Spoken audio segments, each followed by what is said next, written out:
নমস্কার, শ্যামলী রান্নাঘরে সবাইকে স্বাগত। আজকে আমি বাঙালির একটি জনপ্রিয় রান্না শুক্তো করতে চলেছি।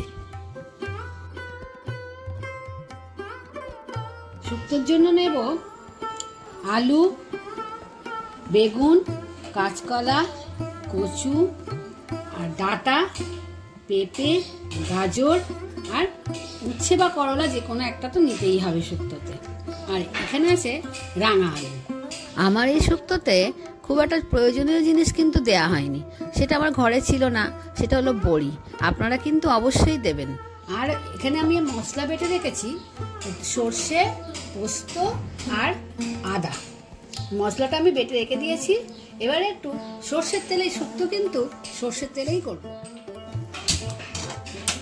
কড়াই এবারে আমি সর্ষের তেল দিচ্ছি।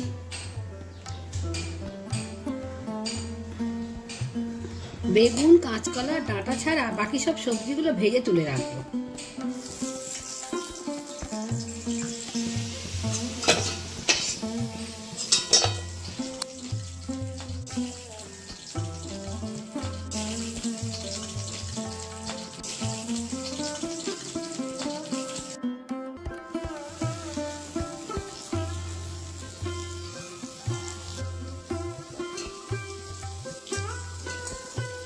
করলাটা বেশ ভালো করে ভেজে নিতে হয়, নাহলে কিন্তু শুক্তোটা বেশি তিতো হয়ে যায়। আমরা একটু বাঙালিরা শুক্তো মিষ্টি মিষ্টি খেতেই ভালোবাসি। করলাটা বেশ ভালো করে ভাজা হয়ে গেছে, এবার তুলে নেব।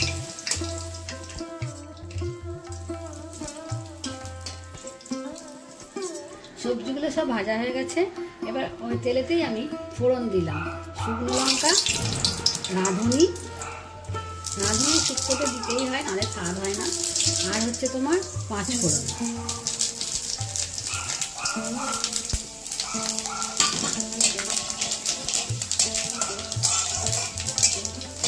এবার আমি কাঁচকলা আর বেগুন আর ডাঁটাগুলো অল্প করে ভেজে নেব, কারণ কাঁচকলা বেশি ভাজলে শক্ত হয়ে যাবে, আর বেগুন তাড়াতাড়ি গলে যাবে, আর ডাঁটাগুলো তিতো হয়ে যাবে।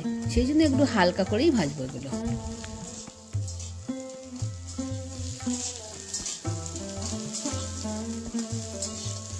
এগুলো তেলে একটু হালকা করে ভেজে নেব।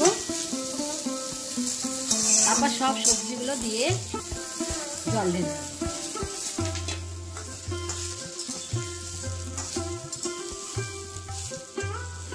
এবার জল ঢেলে দেবো।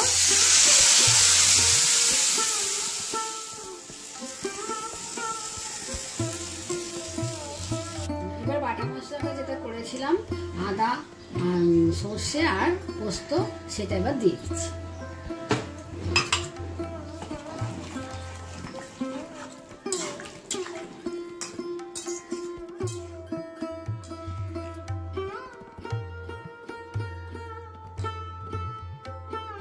এবার নুন দেব আর মিষ্টি দিতে হবে।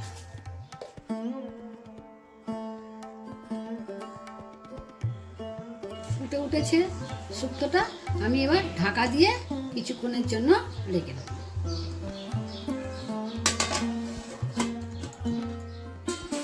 ঢাকাটা খুলে দেখছি সবজিগুলো এবার সিদ্ধ হয়ে গেছে। এবার একটু আটা ছড়িয়ে দেবো, যাতে ঘন ঘন হবে একটু শুক্তোটা।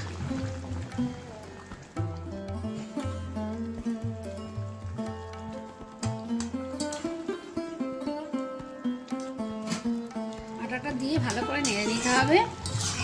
এবার একটু ঘি আর গরম মশলা আর একটু দুধ দিয়ে দেবো, দিলেই আমার কমপ্লিট হয়ে যাবে শুক্তো।